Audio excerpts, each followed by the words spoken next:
Narito nga ang ating pinakahuling satellite image kung saan may minomonitor pa rin tayong bagyo na nasa labas ng ating Philippine Area of Responsibility.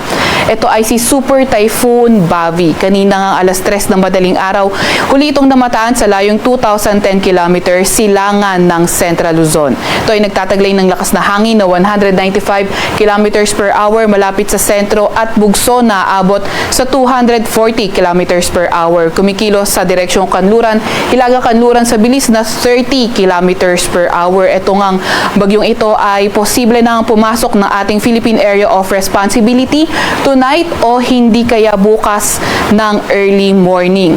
Sa mga susunod na slide, ipapakita nga natin yung kanyang track.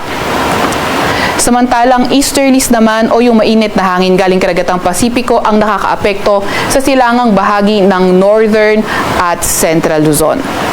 Ito nga yung sinasabi nating track ni Bagyong Bavi na nasa labas na ating PAR. So yung Bavi ay kanyang international name at once na pumasok ito na ating Philippine Area of Responsibility, bibigyan natin ito ng local name na Inday. Nakita nga rin natin na nabanggit nga natin na either tonight or tomorrow early morning, posible itong pumasok na ating Philippine Area of Responsibility. Regarding naman sa landfall scenario, less likely naman yung ating nakikita pero posible pa rin ang close approach nito sa probinsya ng Batanes and not ruled out din yung pagtaas ng tropical cyclone wind signal sa ilang bahagi ng Northern Luzon, posible as early as tonight o hindi kaya tomorrow early morning. So nakita nga natin na sa close approach nito sa bandang Northern Luzon area ay posibleng maging typhoon category ito. Gayon pa man, kailangan pa rin natin mag-ingat kasi nonetheless, posible pa rin magtaas ng tropical cyclone wind signal sa ilang parte ng Northern Luzon at posible pa rin naman itong maghatak ng southwest monsoon o habagat. Kaya asahan natin sa mga susunod na araw yung mas maraming areas affected by southwest monsoon.